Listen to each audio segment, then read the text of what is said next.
Okay, so let's get this started. Welcome to our webinar. As I said, I'm Christina from Social Entrepreneurship Academy in Munich. And this is our very first live session that we integrated in our massive open online course, Enabling Entrepreneurs to Shape a Better World. And I would like to welcome all participants in this session.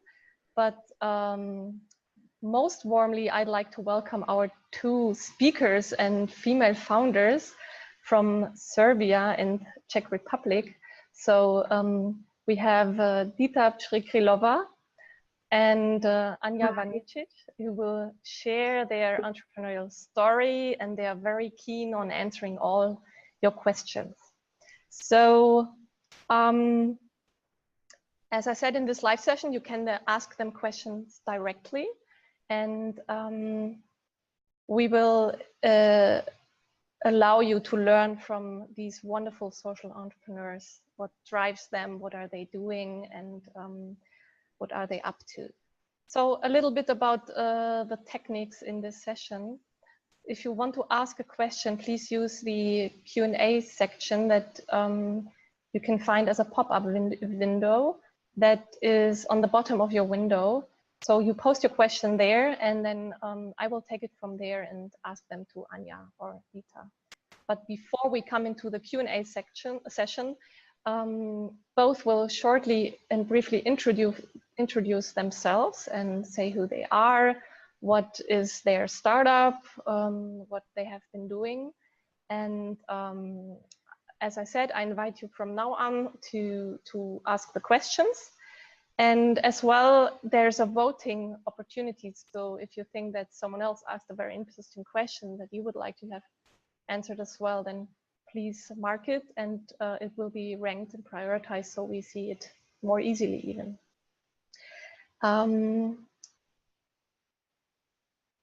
Yes, I think we can immediately start with you, Dita.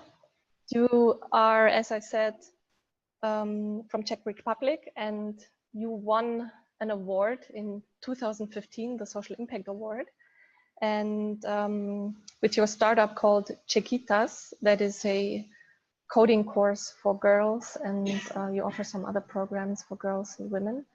And would you like to share with us a little bit on your entrepreneurial journey? Why did you start it? What are your current challenges? Who are you? What it's like to be a founder in these days? Welcome on stage. Thank you so much. Thank you very much for the opportunity first, Christina and the Academy, for sharing some insights with you guys joining this session. I really appreciate it. I'm always learning so much from the others, so thank you for providing this to me too. Well, my name is Dita, and I actually say hi from Prague, the Czech Republic in the heart of Europe. I was, a few years ago, I was studying applied informatics at the Faculty of Informatics in Brno, and also system engineering. So I was pretty much into IT, and immediately started working as a data analyst. But actually, it was in 2014 when the idea emerged, and the idea was called Czechitas, the organization with a very simple idea to bring tech closer to girls and girls closer to tech. And we've started as a very local, volunteer-driven organization focused on female-tailored courses. Teaching computer science and basics of programming and introduction to data analytics and security to women. But in 2014, it was just me and a few friends who ran those educational courses for women during evenings and Saturdays in our free time, after our university courses or after our job. But then we actually signed up for a Social Impact Award. It was an incubator run by Impact Hub here in Prague. And it was the real start. Then actually, that's where I did starting of Czechitas. It actually, what I've loved the most is the fact that we set our priorities, and also we had time to really work on our mission and also the team. And that summer, we started the organization providing workshops and evening courses and classes for women. But then actually it actually kicked out our PR a lot, and our efforts quickly expanded. And over the time, this idea attracted a very strong community of tech professionals and companies, and a lot of professionals, but also some grants like big names like Microsoft and Google.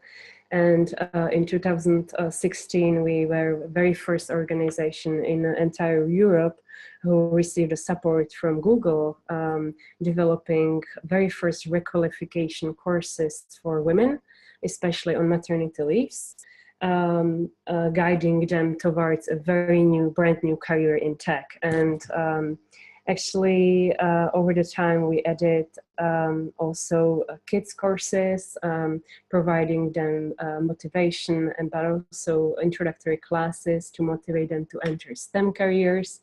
And we also teach teachers at schools and etc. And you know, today the organization employs more than 30 people. And we are working in 5 different cities in the Czech Republic, and each year we educate thousands. It's actually 4,000 people, adults who are then transferring their job into IT, but also about 1,500 kids who are then trying to apply for IT careers, and etc. So those numbers are quite huge now, and I must say we are the leading platform here in Czech Republic, offering let's say parallel to adult educational courses, but also like universities and other online courses you can find when you want to learn something new in IT. And it's been a journey. It's been almost 5 years by now. And I must say, for me, it was quite challenging because I graduated from a tech field.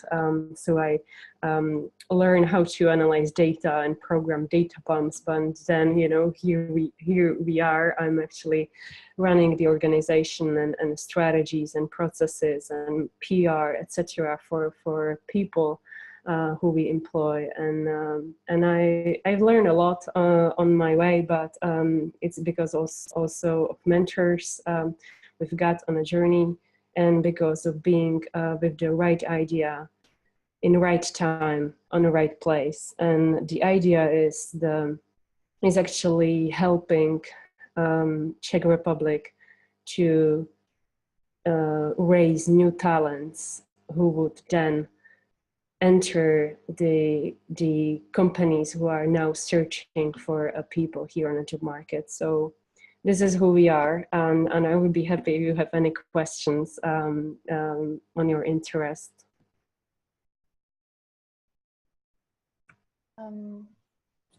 That's an impressive story, Dita. Congratulations to how many people you have reached already. This is really big numbers. Can you share quickly with us a little bit how do you keep track of the people you're working with to think about what impact you create as well? Yeah, well, actually, it very differs because our program is quite complex, as we target to many groups, starting with kids at the age of 8. All the way to 19, then we have adult courses, and then we have teachers. So, but what they have in common is that we measure stories. So first we have the number of applications, you know, for our courses. Then we have the number of graduates from our courses. But what is the most important thing is how many of our students then go and change their careers into IT, or if they start their own business. And how we actually measure it is that we are trying to let the students stay within our community. And so we have a strong alumni group program. So we offer advanced courses. Then most of students actually are coming back and becoming a lecturer and a coach. So they really help the others, to enter the IT or start a learning new skill.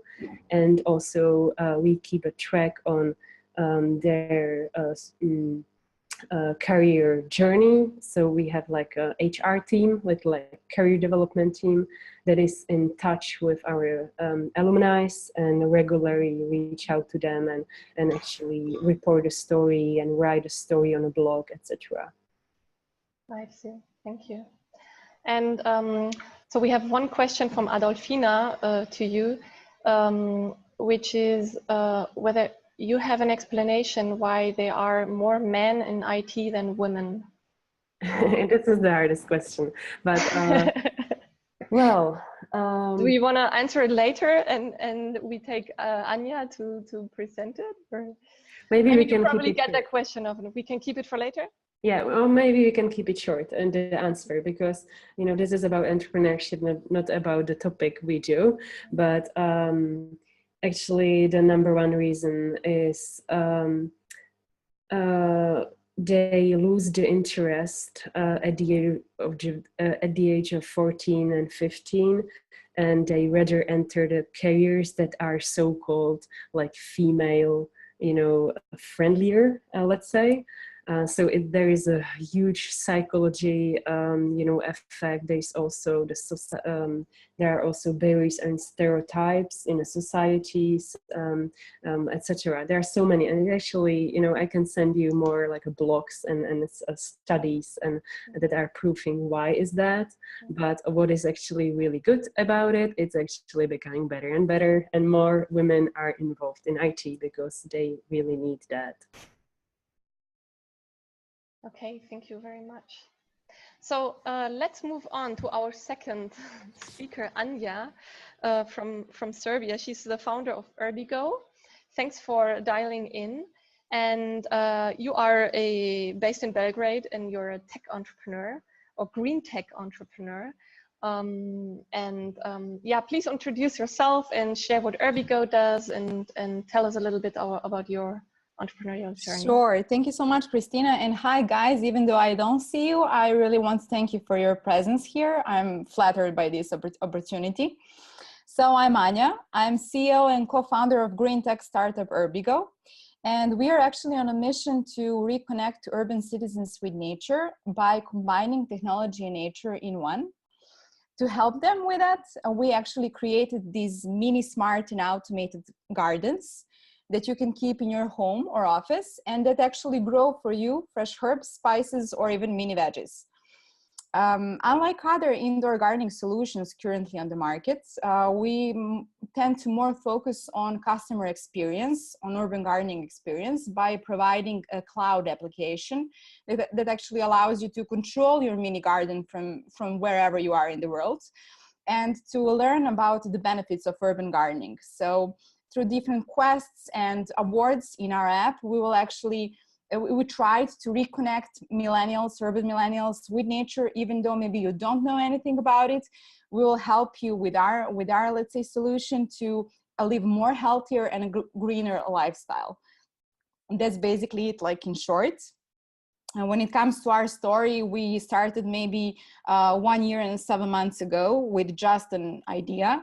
It was a completely different concept than it was today when we actually tested the solutions with hundreds of our customers in Europe and come to the product people are buying today. It was completely different concept, but we entered as Dita in this Social Impact Award. That was like a first competition for us, and from there we decided to go full into this startup story. We were recognized in the next 1.5 years by leading startup conferences, competitions, and accelerators in Europe. So if you need any like advice on pitching, etc., you can feel free to ask.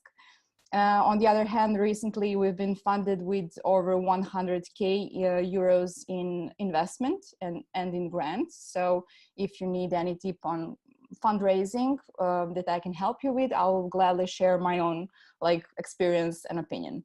Currently we're in a stage of finding a product market fit, so we are still like early stage startup. But yeah, I can share with you like our fuck ups, our mistakes when we actually try to find the problem solution fit, and when we iterated the product to come to something that people would really use and buy. So I'm here for your questions. I don't want to talk too much. Please feel free to ask whatever you like.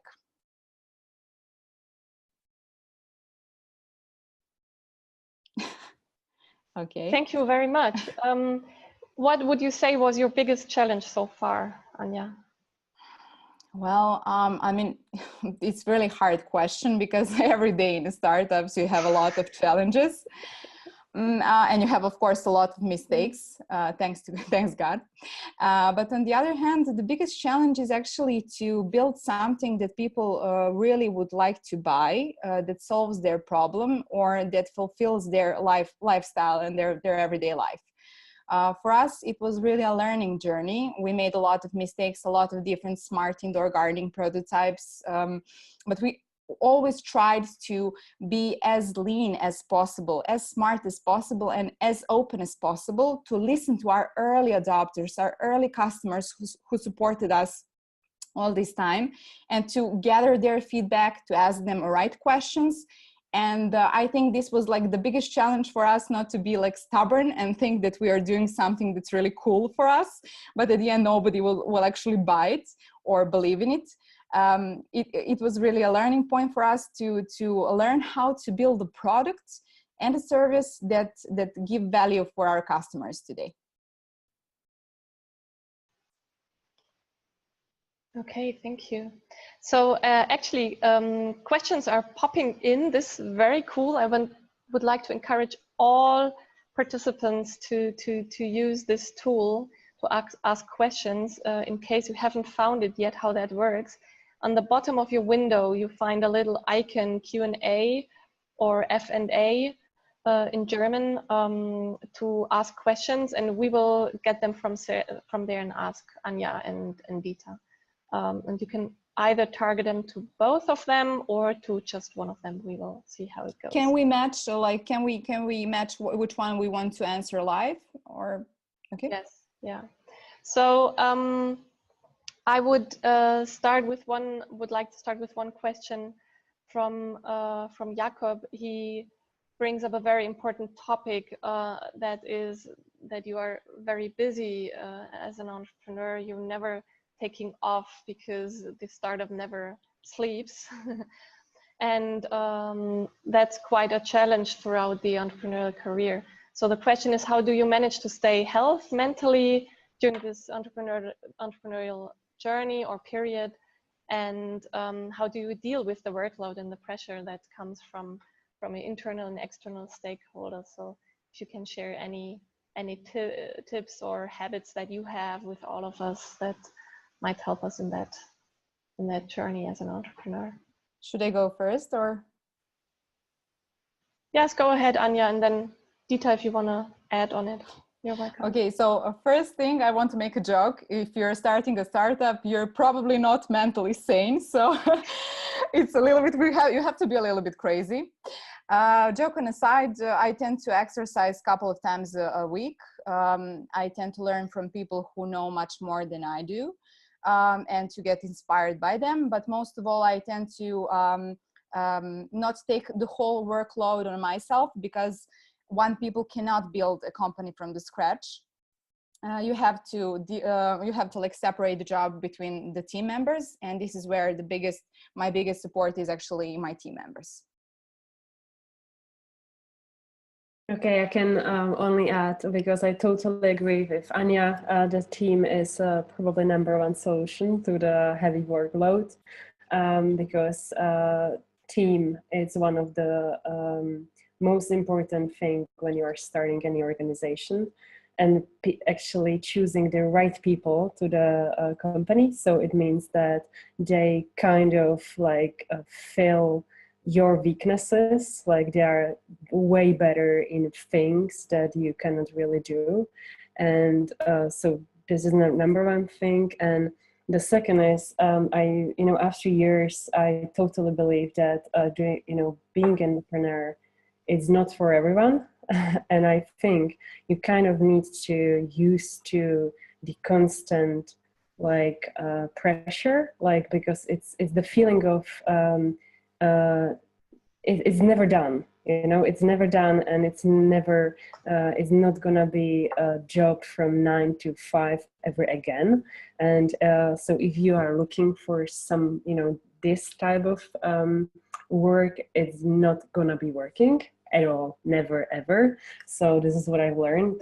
So I love it. I love the constant pressure, and if I don't have it, I would be so bored. So this is why I'm actually doing the organization and why it's growing so much, because I love, doing challenging things and starting new things, etc. So I love it, but still, staying mentally healthy, it's the number one thing. And, I love doing sports, so I exercise every day, and I love adrenaline sports. So this is what I do to clear my mind. But also mentally, I read a lot and I listen a lot of podcasts, and there is in every podcast, every book, every meeting, there is some little advice I immediately apply, in my business. So this is what I do to stay mentally and physically healthy. And it's a super important thing. And it's not about finding a work-life balance, but it's more about a work-life blend, I think. So because the work actually becomes the part of your life, and life is becoming a part of your work. So this is what I wanted to say about being busy and and will be busy forever. So that brings me to another question. Do you have co-founders, or are you the only founders? That can be a quick answer. And then when you started it, what do you think made you start this project instead of just dreaming about it? So that's a question from Nadine Beaumar. And what made you stay with it, with your idea or the project then? I think the team is one of the reasons, as you mentioned already. Maybe there's more. So when it comes to co-founders, I have our core team in UrbiGo has 4 co-founders that are completely different from each other, from hardware to software engineers to passionate product designers and environmental scientists. So yeah, it's really important for you to have a co-founders, because as we said before, it's really impossible, and it's definitely even not good for you to take the whole work on yourself. You always need another opinion and another person. On the other hand, the questions were, how did you come up with the idea, or how did you stick with it? Yeah. Mm-hmm.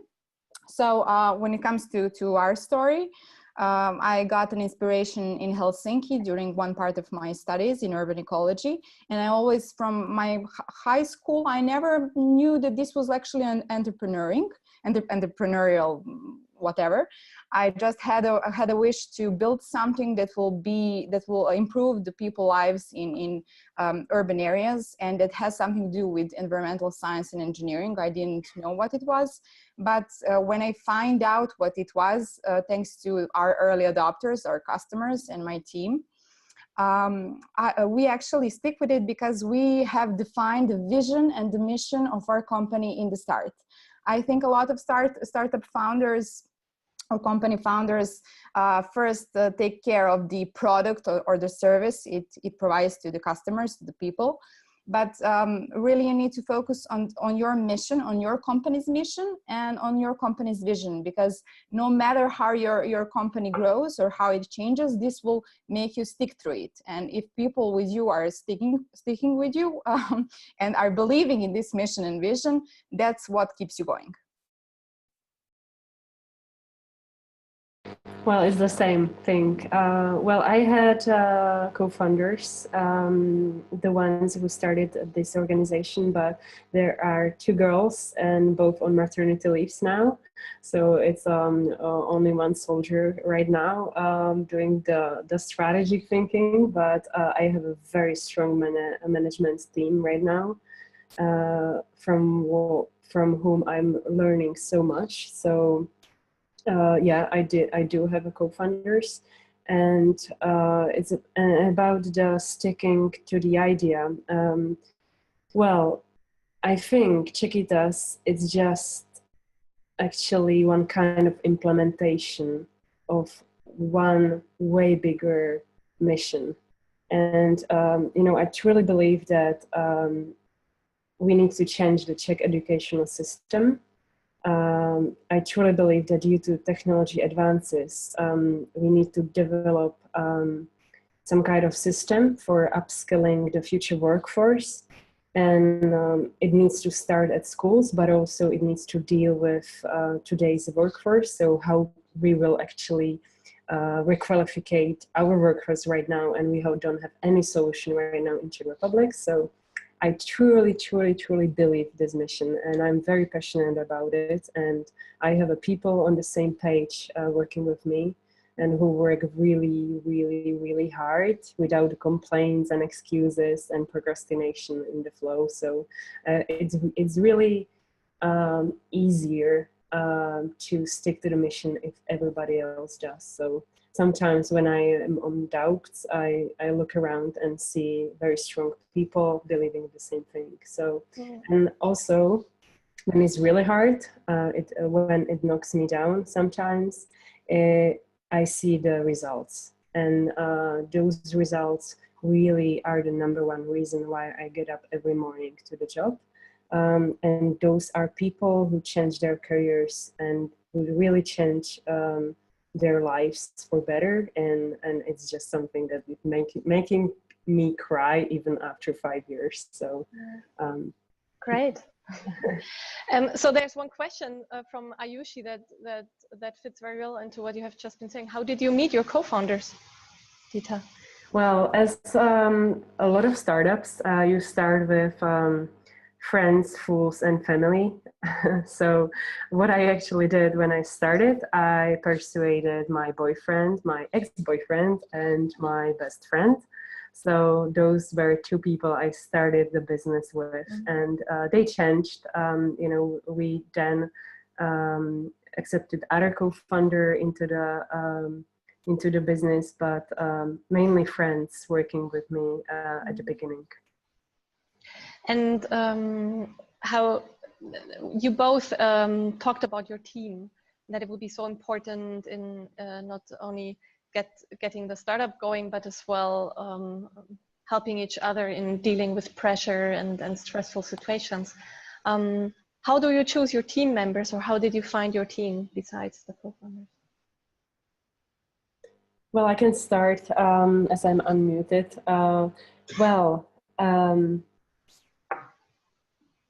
Right now, Czechitas actually, right now it's easier because we have a great brand here in Czech Republic, and every time we publish a job offer, hundreds of people sign up for that job, so it's easy.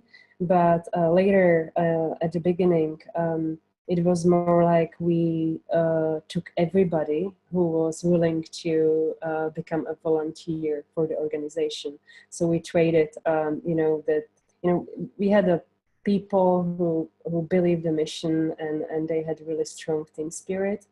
And but they sometimes lacked the skill needed for the job. But right now we have a compromise.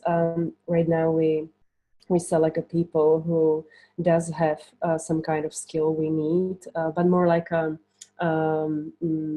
team, or actually the strength. We are looking for the strength, not the skill, but the strength. and then the culture fit. So this is number one thing we need, because we are very informal and we are working in dynamic environment. We are working in holacracy models, so it needs this special attitude.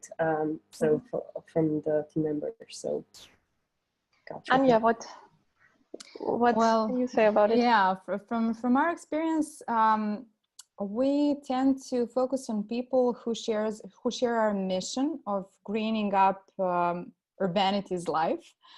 And we think this is really important, and this is actually a proven case in our startup and maybe in many others, because when we saw that somebody reaches us just because of the salary or let's say monetary things first, probably those are not the people who will stick with you or who would, you know, give you their passion by the end.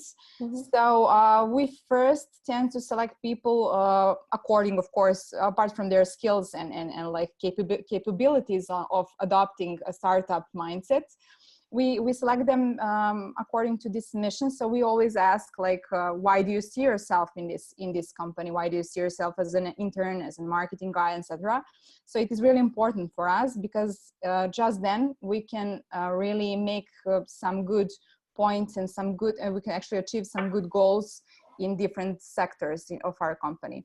When it's just purely monetary, like, you know, somebody will just offer them a higher salary and they will go. So we want to really keep the people who are good and who share our mission. Anja, could you quickly mention how many people you have in your team now and how fast it was growing? Well, even though we are really like early stage, so there's a lot of things we just discovering right now. First, there was two of us, me and Alex. Then two more core co-founders came. So we have like 4 co-founders in our core team. And besides that, we have like a small online marketing department and industrial design and manufacturing. So in total, around 8 to 9 people. And do you pay all of them a salary, or are some involved on a voluntary basis, or? Well, usually interns are for the first month or two on a voluntary basis, because we want to see are they going to learn as we do in a fast pace, and are they going to adapt.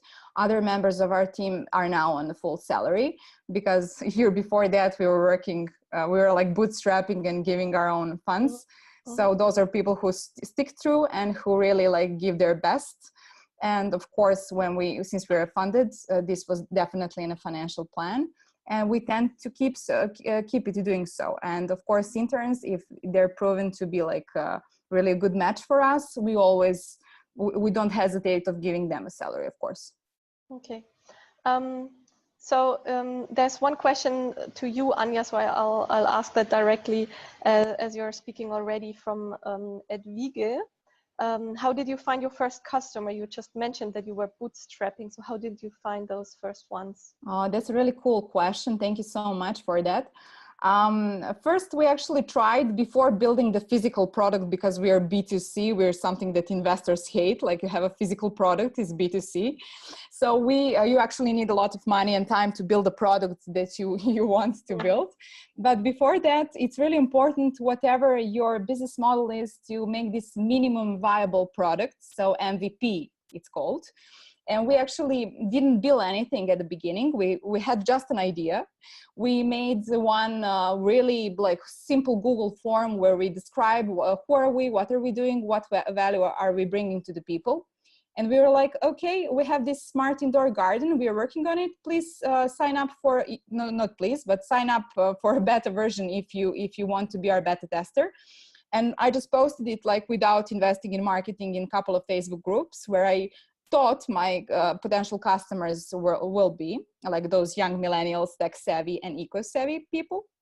And then in just like a couple of hours, we got maybe 300 to 400 signups to test our product. People were like writing to us, hey, I was just like looking for this. Can I like contact you? Can I buy it now, etc.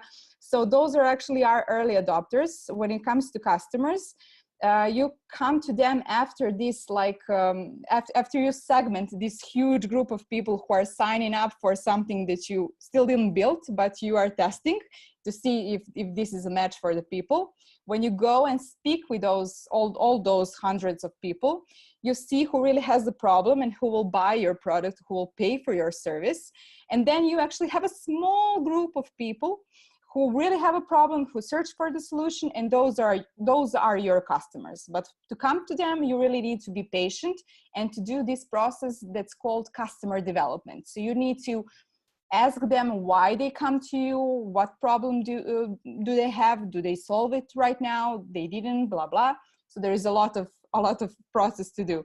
But those were our first customers, and those were the people who paid for our product.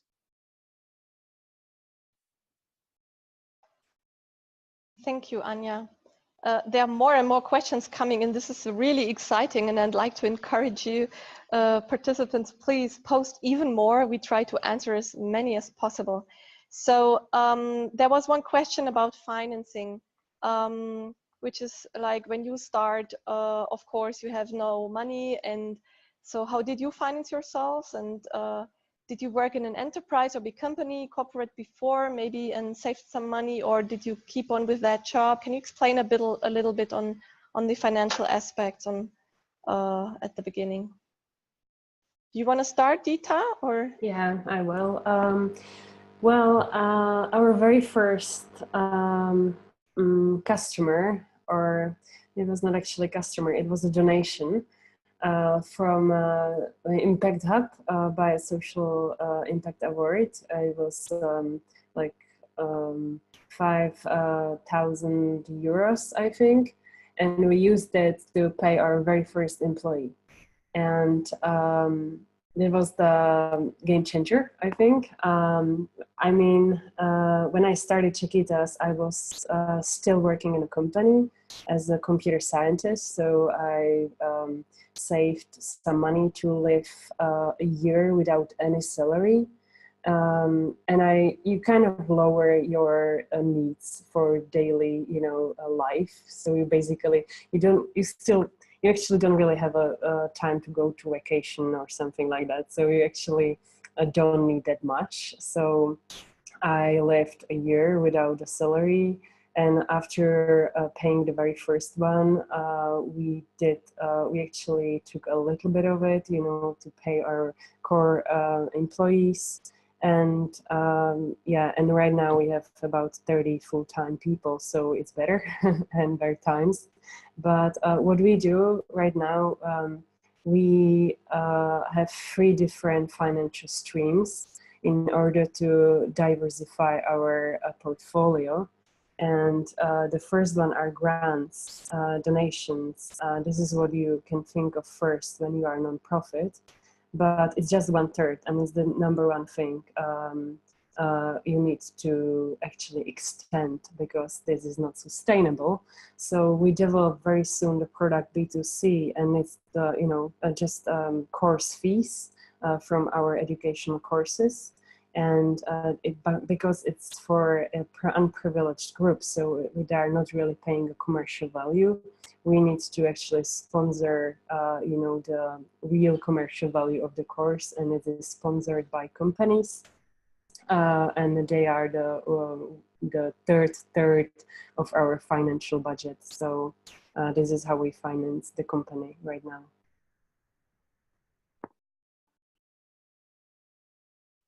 Well, if it's my turn, to be honest, I quit the job as we were the winners of the Social Impact Awards. So before that, during this competition, which was our first ever, I was working like a part-time job, some kind of customer support job, nothing related to environmental science or whatsoever.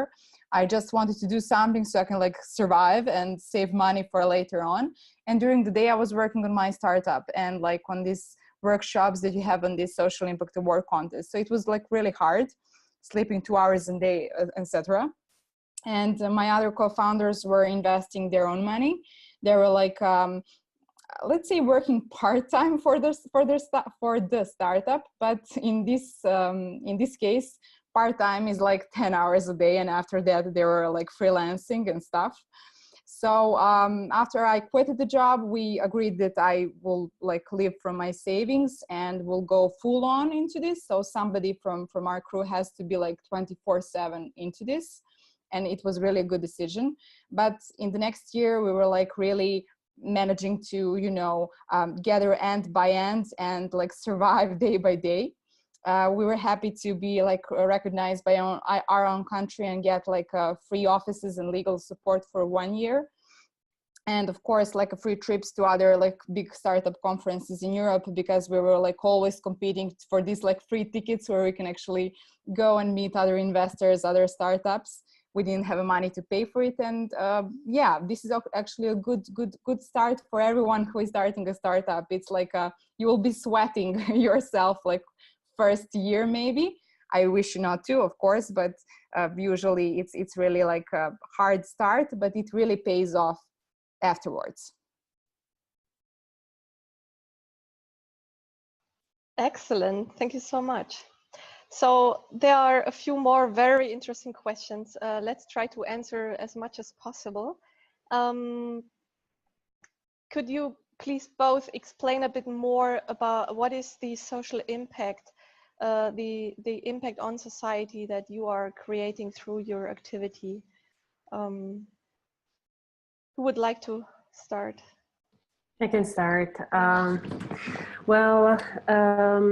The social impact the Czechitas do is that we are providing affordable education for unprivileged groups here in Czech Republic. What I mean by that is that we provide relatively cheap IT courses to people who actually cannot really afford to pay commercial prices on courses, or, you know, but they need to change the job because their job were automated, or, you know, they've been replaced by the robot, etc. But so these groups especially involve moms on maternity leaves who are returning to job market. And then we also focus on kids in homes, in child homes, but also kids at elementary and high school, and etc. So the social impact is also the impact on Czech educational system we want to actively contribute to. So not only providing education to customers, but also help with the education, creating a better education here in Czech Republic. Thank you. When it comes to our company, even though we are not like typical social entrepreneurial let's say business, we really, when we talk with these like first customers, they give us really this good reason why are we doing the thing that we are doing right now. We saw that actually young generation living in like urban overcrowded cities that knows only like smoke and fog and are eating just like those packed veggies and herbs from like foil in supermarkets, they really they really try to be connected with nature, but they don't have time, space, nor knowledge to do so. And believe it or not, they feel really frustrated because of it. And all plants in their homes die. They like see themselves like, hey, I'm unable to to take care of nature in my life. How can I be able to take care of something else someday? And we actually saw that our social impact is actually bringing a piece of nature in everyone's home, especially in urban homes, which are small and space constrained, and in people's lives who don't have enough time, space, nor knowledge to like live healthy, but they're trying to do so. On the other hand, we actually provide a learning about urban gardening through our application. And I think one question from here, as I remember, was about gamification. What is the the role of gamification. The role of gamification is actually focusing on experience of our customers. We want not just to provide them another home appliance. We want to provide them the full experience of growing something organic by themselves. And this is actually the value for the people.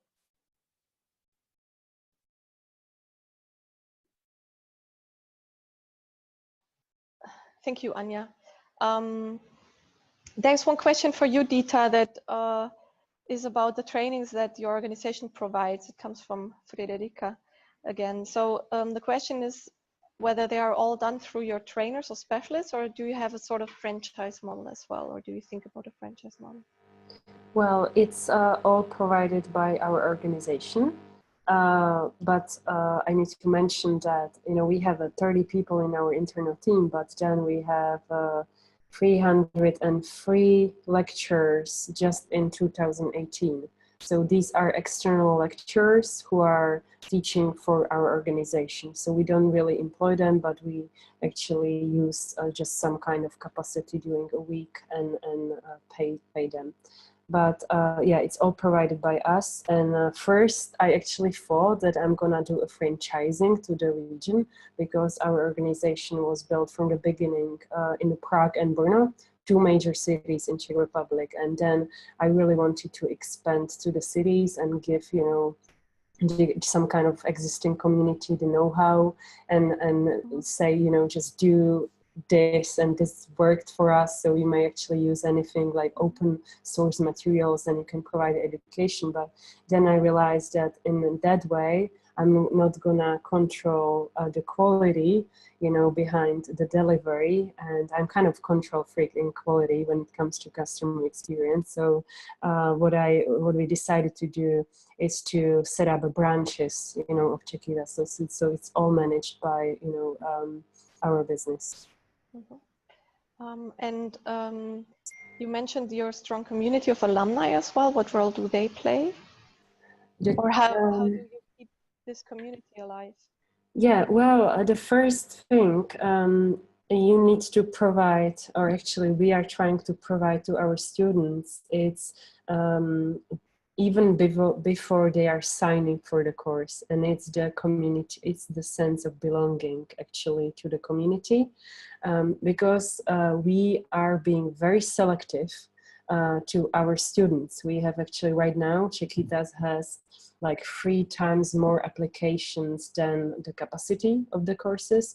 So we, even before they enter the course, they have this sense of, I received this place on a course, so they feel like they feel very selected. So this is the first thing.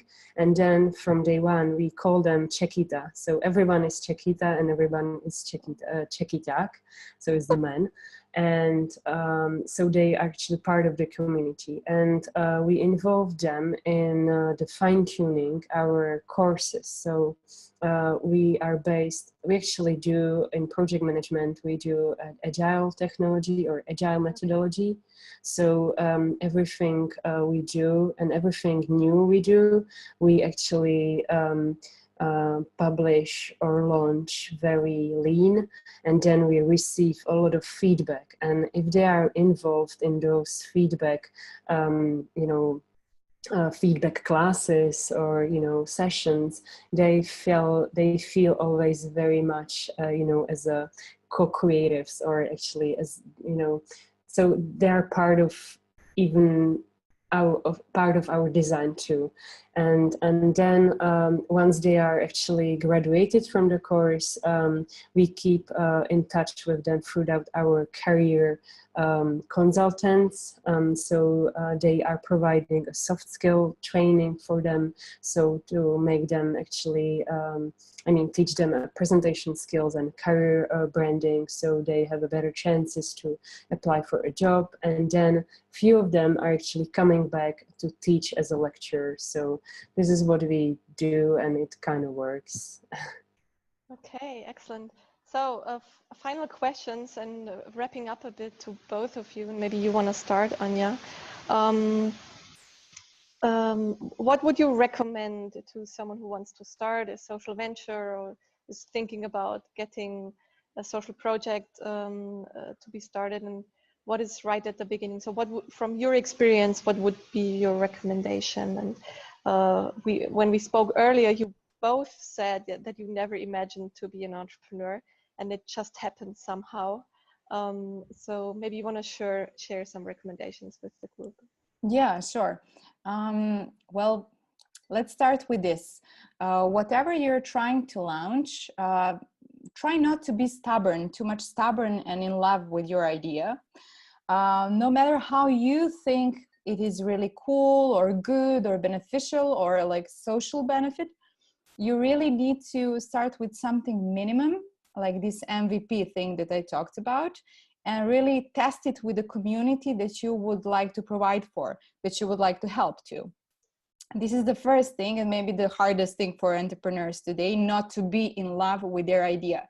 Be in love with your mission, be in love in your customers, be in love in your vision, but forget about the idea. Just see what the people need. On the other hand, be brave, and whenever there are haters, it's really good. You will learn, if you want to learn, you will learn that every sentence like, you can't do it, you're crazy, go back to 9-to-5 job, will give you like a strength to go even further. So if you really want to do this, if you really like want to sacrifice something to reach really some heights that you would never like reach working for corporates, etc., just you know, try to listen to the people and even the haters, and at the end do the thing that your customers or your community needs, in short. Thank you, Anja. And actually, we will post in the chat, we will post the URL to your website as well. So if you want to check out this great startup a bit more, please have a look at the website or follow them on social media and so on. Thanks. Dita, what would be your recommendation for someone who's ready to become an entrepreneur?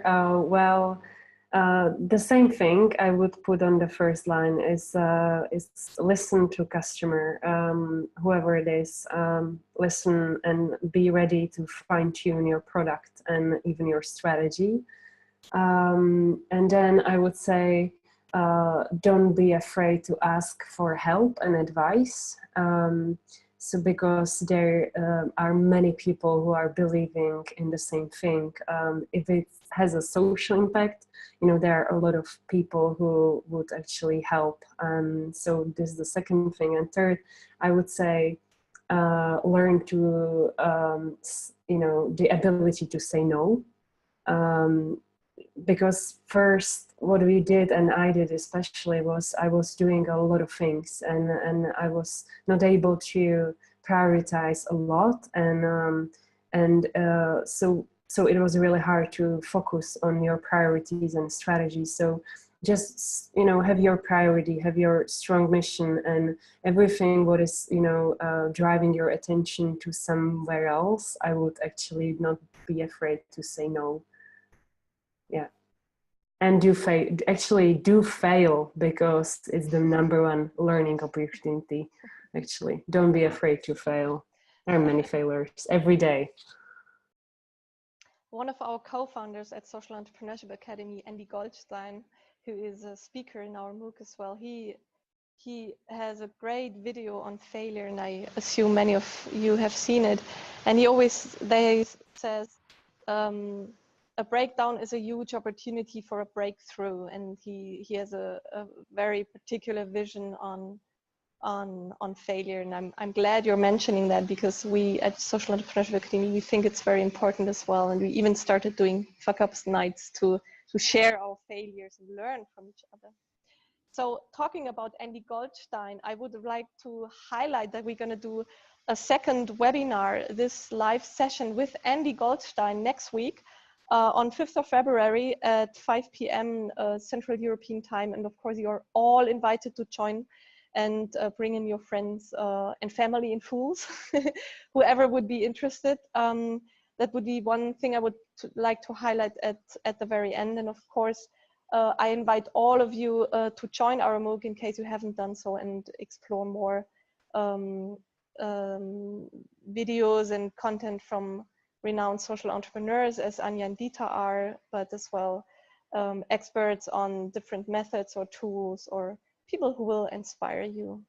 And before we close this, I'd like to mention that there will be a short survey just popping up in a few seconds, and it would be great if you all answer these 3 little questions for us in the survey.